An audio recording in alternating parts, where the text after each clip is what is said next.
Je ne peux pas accepter ça si moi j'ai reçu Jésus. La différence entre le christianisme et les autres religions, c'est que le christianisme t'offre d'abord le pardon des péchés. C'est une vie au-delà de la vie naturelle. Tout chrétien est appelé à vivre le surnaturel. Et le surnaturel divin, il doit se manifester dans ton corps. Il doit se manifester dans ton esprit. Tu ne peux pas avoir un corps malade quand tu es chrétien. Tu ne peux pas avoir un esprit emprisonné pendant que tu es chrétien. Si tu reçois Jésus réellement comme ton sauveur, il t'a sauvé de quoi? Il t'a sauvé du péché, il t'a sauvé des prisons, il t'a sauvé des maladies, il t'a sauvé de la pauvreté.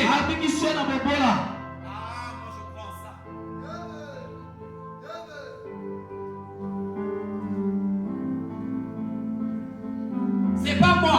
C'est ce que la Bible dit. Et lorsqu'on repart dans Marc, après le baptême de Jésus et sa tentation, Marc nous dit que Jésus est parti dans une synagogue. Il y avait un homme que les démons tourmentaient sa vie. Ah, les démons vont voir Jésus. Ils vont dire, mais tu es venu faire quoi? Qu'y a-t-il entre nous et toi? Nous savons que tu es venu pour nous perdre. Lorsque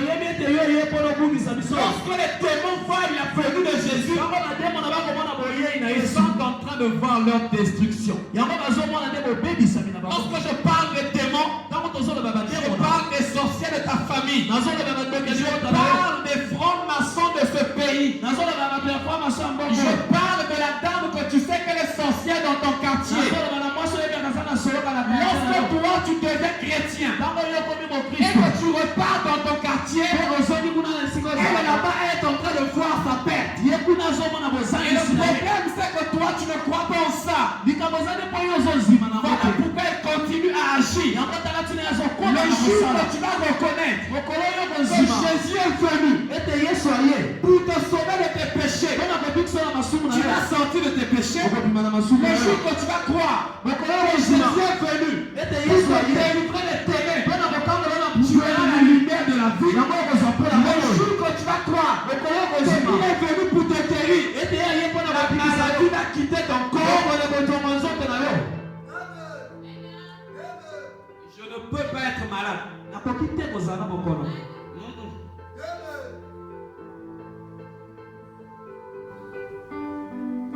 Et nous devons croire en cela.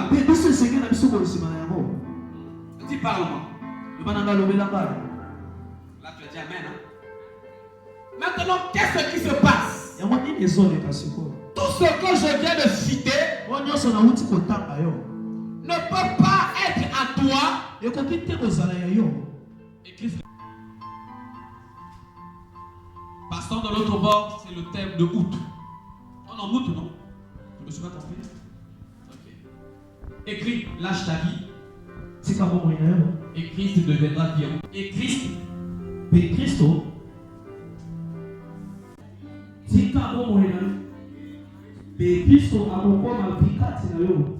quoi qu'elle dit, non?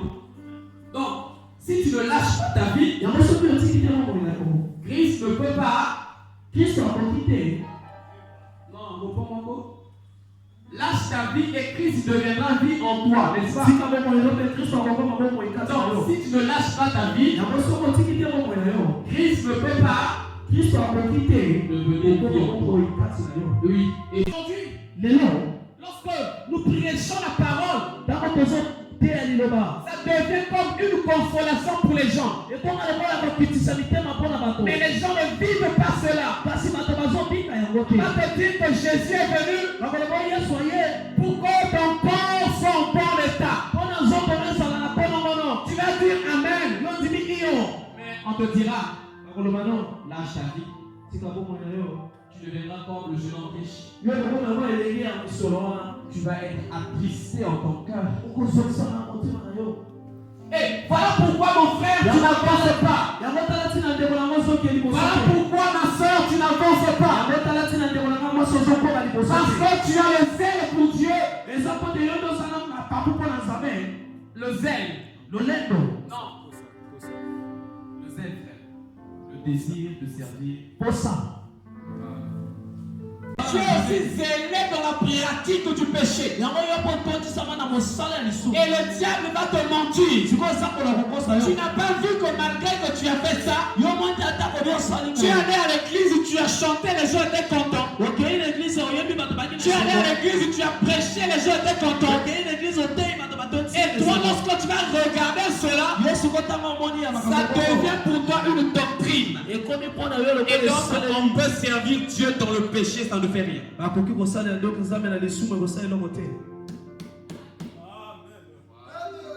Faut dire amen. Et l'église de Dieu est devenue faible parce que dans la maison de Dieu, on ne trouve pas ceux qui sont morts à eux-mêmes. Alors que Christ ne peut vivre quand celui qui est mort à lui-même.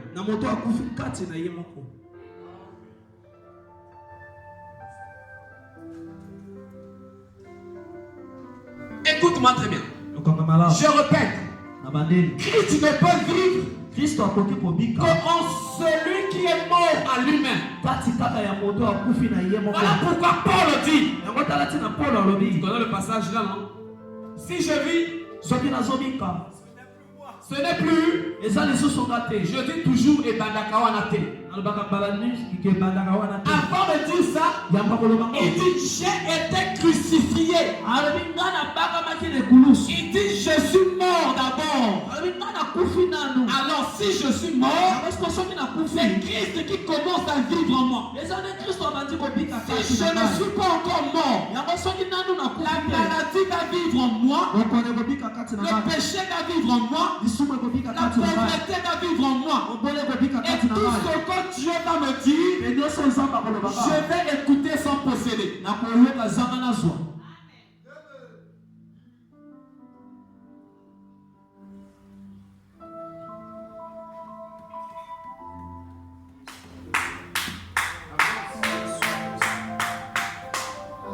Oh oui, on t'a dit quelque chose.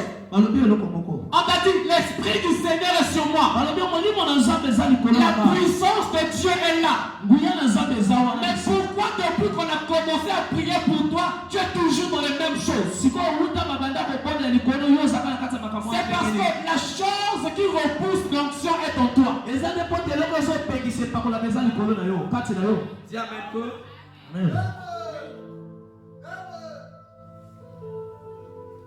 Depuis qu'on t'a dit, la Bible dit, entre vos mains, j'ai mis le miracle. Le miracle qui est entre les mains. Les mains c'est quoi? Les mains c'est quoi? Les mains c'est quoi? Les mains c'est les œuvres. Et donc, dans tes mains, dans tes œuvres, dans tout ce que tu vas faire, on doit voir le miracle de Dieu. Mais tout ce que tu fais de tes mains ne grandit pas. Sœur, c'est quoi?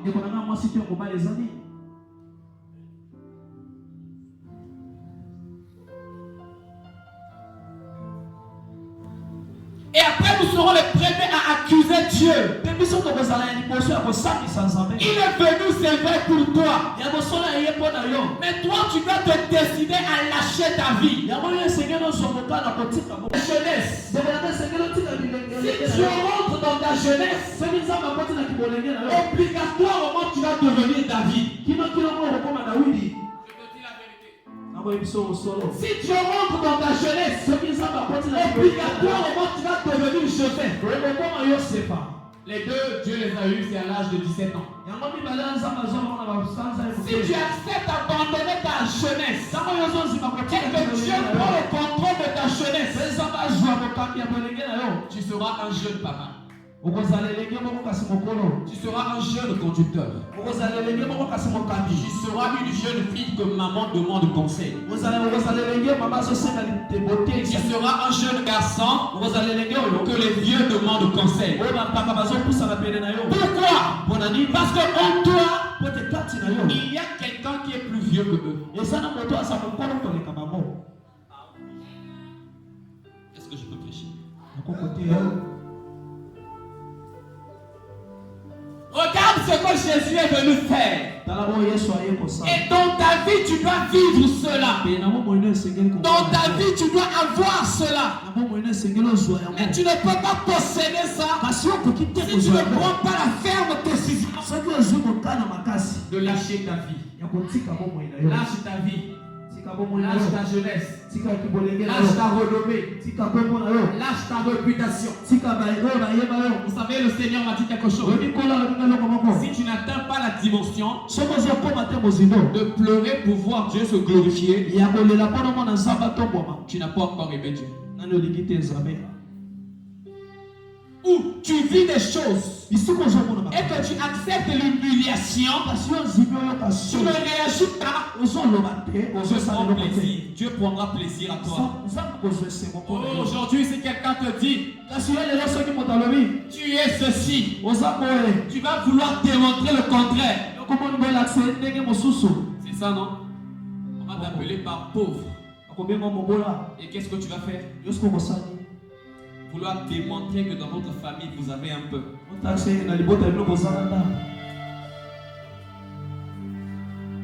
que je suis en train de parler à quelqu'un? Lâche ta vie. Et Christ va devenir la vie en toi. Alors pose-moi la question. Qu'est-ce que la vie de Christ? Premièrement, regarde la vie de Christ. Matthieu 5:13. Il dit, vous êtes le sel de la terre. 14. Vous êtes la lumière du monde. Voilà la vie de Christ. Lorsque Christ vient en toi, tu deviens sel de la terre. Lorsque Christ vient en toi, tu deviens la lumière du monde. Est-ce que tu vois que tu deviens la même chose que Dieu?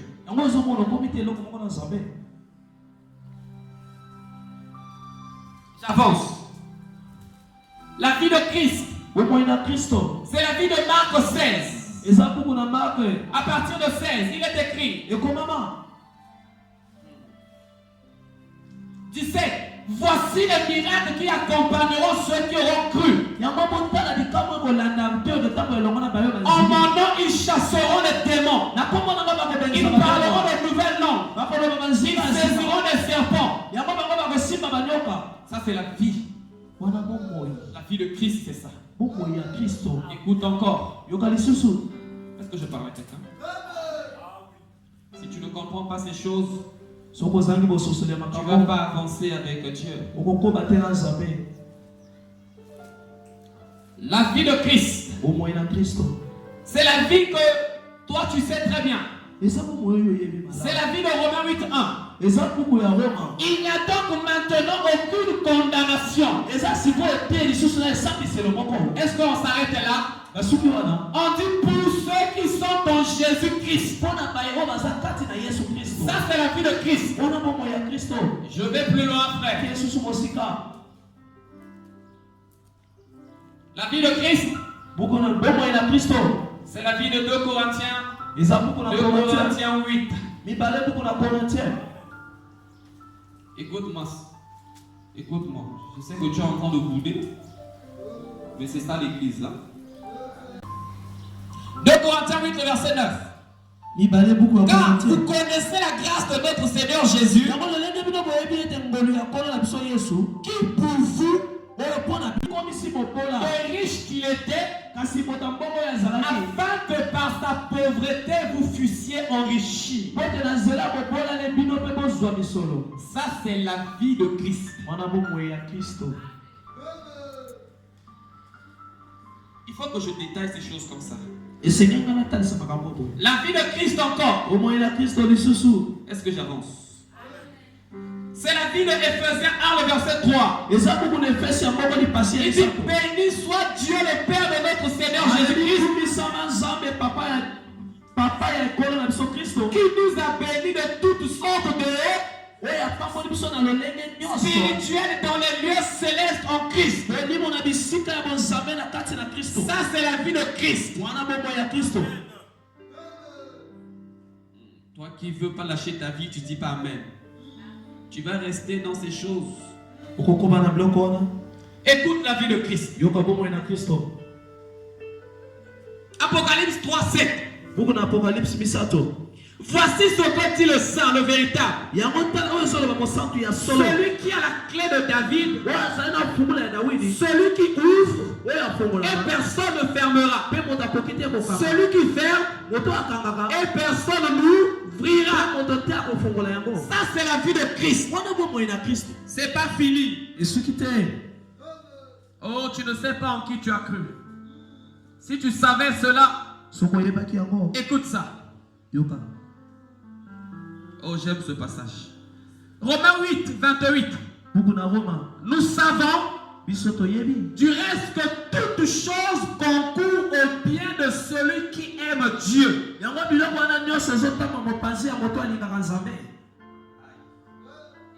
31.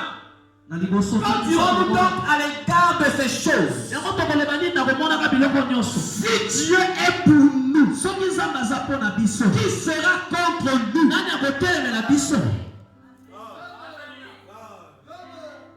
37.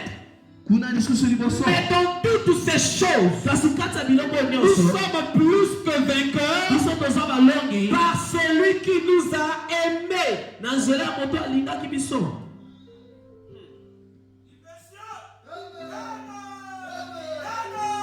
Ça, c'est la vie de Christ. Ça, c'est la vie que toi tu as reçue. La vie que tu vas recevoir. Si tu acceptes lâcher ta jeunesse. Si tu acceptes lâcher ta renommée. Si tu acceptes relâcher ce qui vit en toi. Accepte relâcher cela. Et tu vas voir les œuvres de Dieu. Tu vas devenir quelqu'un d'autre. Oh, tu vas devenir comme le jeune David. Quelqu'un qui était dans la forêt. Comme il a accepté être roi. Alors Dieu l'emmène à être roi. Alléluia. Amen. Lorsque tu acceptes être roi, tu acceptes que tu sois roi. Il faut que tu acceptes cela. Et pour accepter cela, tu dois lâcher d'abord ta vie. Est-ce que je peux parler à quelqu'un? Il y a un homme qui s'appelle Moïse. Moïse était général en Égypte. Et toi, qu'est-ce que toi tu es dans le monde? Qui tu es dans le monde? Quelle est la réputation que le monde t'a donnée? Quelle est l'identité que le monde t'a donnée? Le monde te connaît étant que qui? Ta maison te connaît étant que qui? Tes enfants, je ne sais pas, ta femme, ton mari te regarde étant que qui? C'est ça être général en Égypte.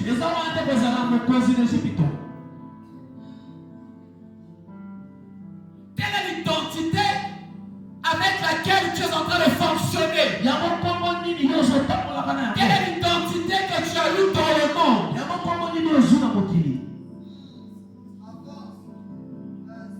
Oui, il y a d'autres enseignes.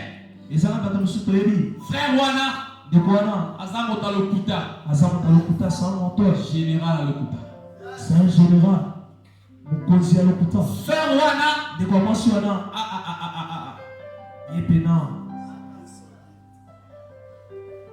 maman Wana, ou bien je ne sais pas qui Wana. La maman là, je ne sais, Azamota Kanda. c'est vraiment une maman tellement méchante.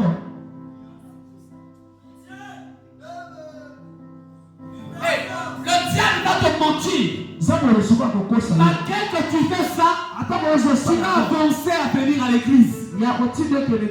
Et tu ne verras pas Dieu.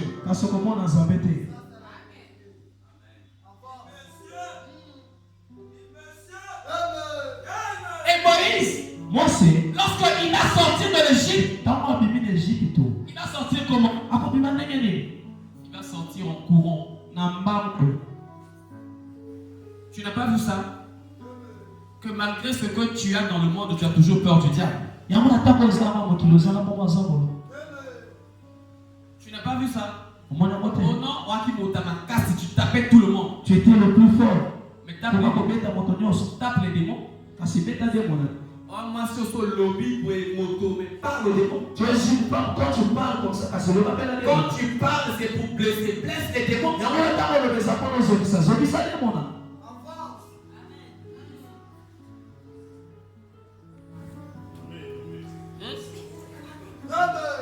Toi, on va toujours t'écouter. Demande aux démons de ne plus faire ce qu'ils te font.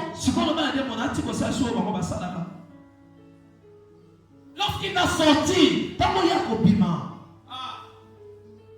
qu'est-ce que Dieu va faire? Dieu va faire de lui un berger.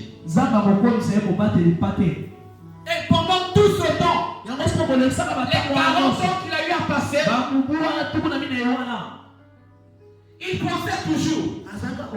Ah, moi j'étais général. Ah, moi quand j'étais dans le monde. Ils ne feront pas ça. Moi quand j'étais ceci, quelqu'un ne peut pas se lever comme ça et me parler. Tu es toujours général. Accepte de lâcher cela. Moi tu ne peux pas me faire ça. Elle me dit, moi je suis sensible. Moi mon mari, il me dit ces choses. Je lui dis, est-ce que ça atteint ton mari? Est-ce que ça atteint ton ami? Pourquoi est-ce que lui va voir ta sensibilité? Si Satan sait que tu es sensible, au contraire, c'est là que lui va toucher. Aussi longtemps que tu ne deviendras pas une vraie chrétienne, Satan va toujours utiliser ton mari pour toucher ta sensibilité.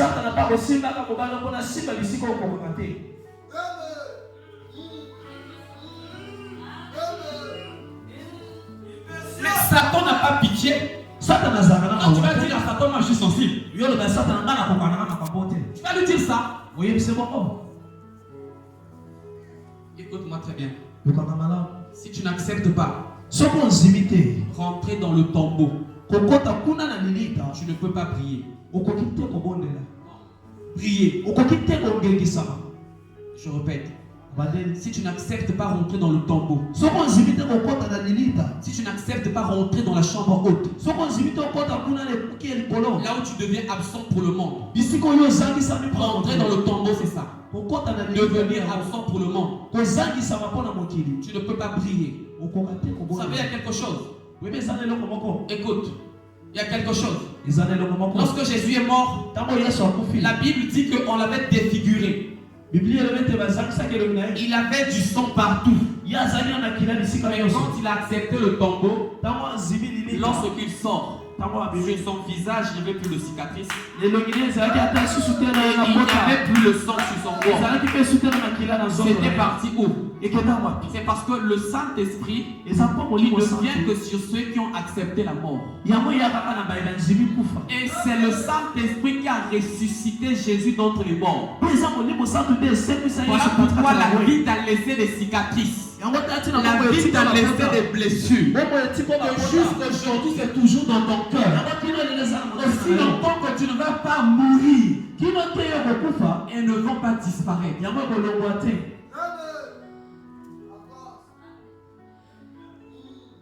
Tu auras toujours la rancune dans ton cœur.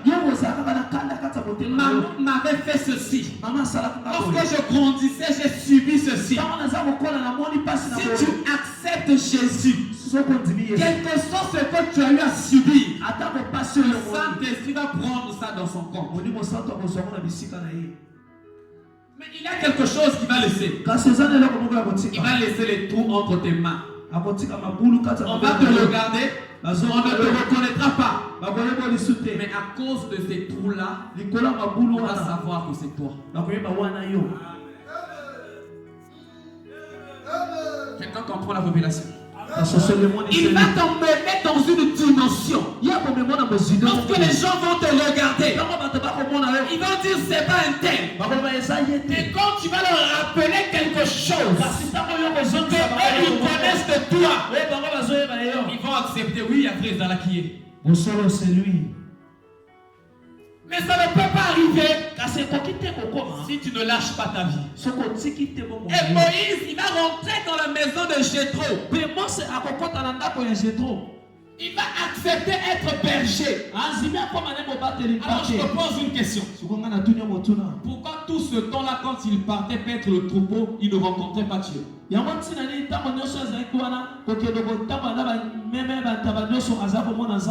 qu'il était en train de paître le troupeau, toujours avec l'idée que j'étais général. Tu es en train de prier. Tu es en train de chercher Dieu avec l'idée toujours. Dans notre famille, nous sommes pauvres. Tu es en train de prier et on prie pour toi. Tu es en train de dire, dans notre famille, il y a des maladies héréditaires. Voilà pourquoi ça ne quitte pas. Et le jour que Moïse va prendre la décision, c'est vrai, je suis devenu berger. Alors que va-t-il se passer? Il va arriver à la montagne de Dieu. Et quand il arrive à la montagne de Dieu, c'est là qu'il va rencontrer Dieu.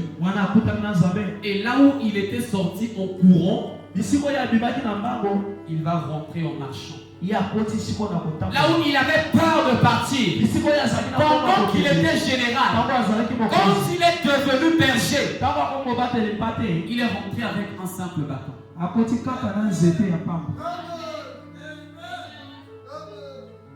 Si tu n'acceptes pas lâcher ta vie, tu ne peux pas rencontrer celui qui s'appelle la vie.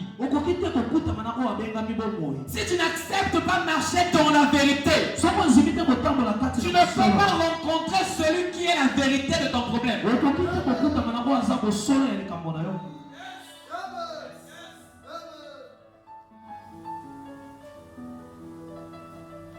Est-ce que l'église est avec moi?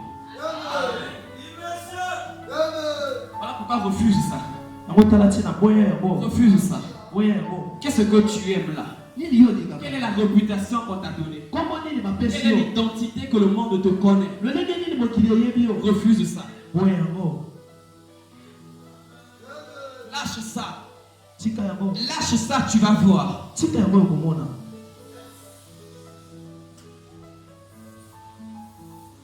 Femme.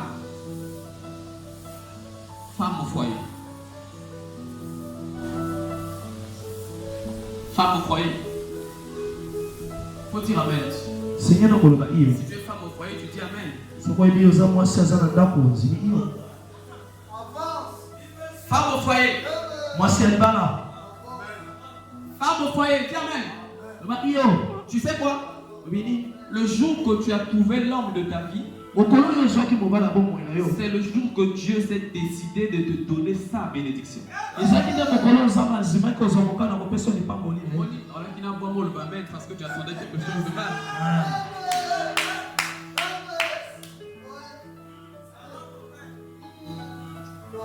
Le jour que Dieu a accepté que tu puisses rentrer dans la maison d'un homme. Oh, dis parle-moi. La porte de la bénédiction, c'est l'homme que tu as trouvé. Dieu les bénit. Soyez féconds. C'est lorsqu'ils étaient deux. Aïe, aïe, aïe. Il dit l'homme quittera la maison. L'homme va quitter son père. Il va quitter sa mère. Il va accepter lâcher la vie qu'il avait chez ses parents pour qu'il puisse rentrer dans la vie que Dieu a réservée pour lui.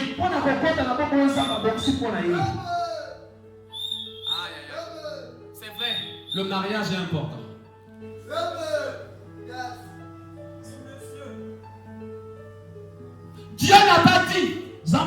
Je vous bénis. Frère, Dieu ne te bénit pas quand tu es encore chez tes parents.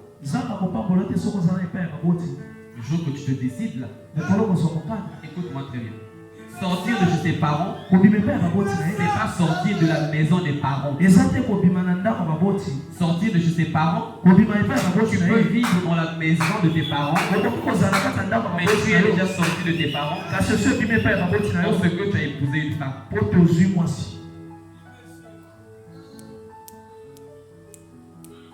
Est-ce que quelqu'un comprend?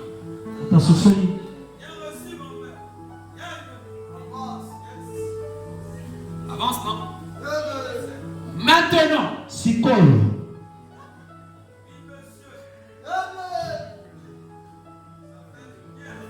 la bénédiction de Genèse 1:28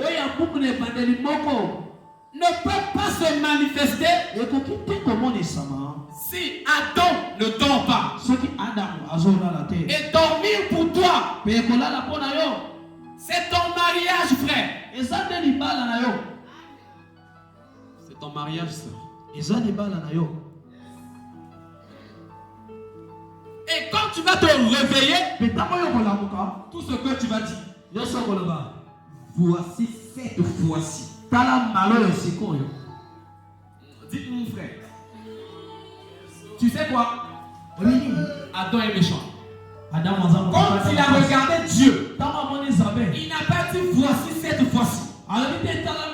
Mais quand il regarde sa femme, il dit voici cette fois-ci.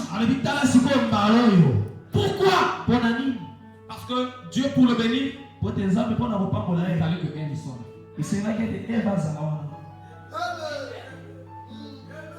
Écoute-moi encore. Sa bénédiction, c'était pas le fait qu'il soit avec Dieu. Mais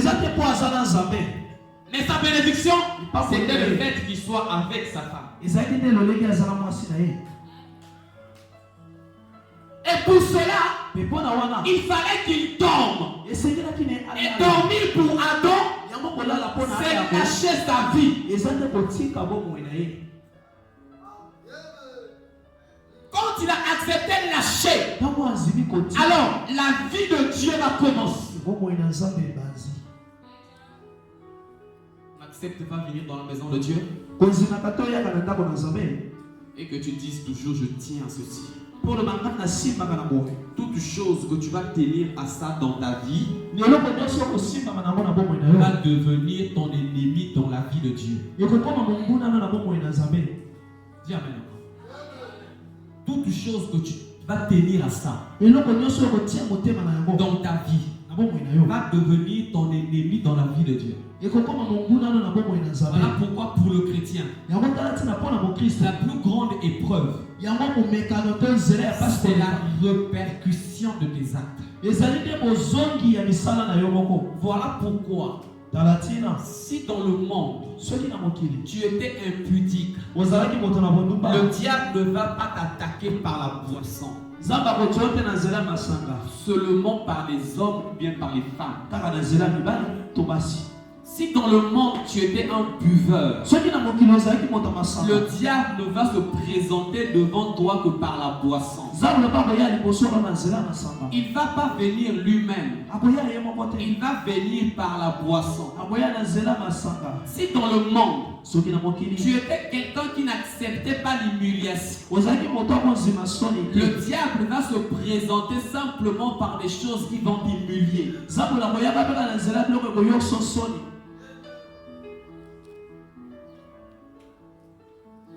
Voilà pourquoi je te prêche ce que je vis. J'étais quelqu'un,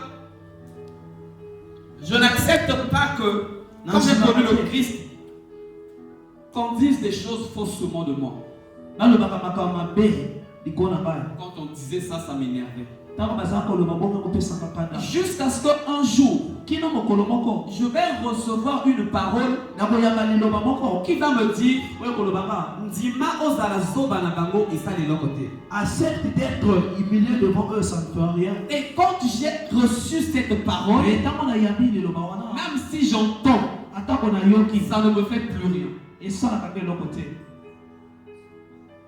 Même si on parle, ça ne me fait plus rien. Et si je commence même à te dire les choses que j'ai déjà entendu qu'on dit ici, toi-même tu vas te poser la question.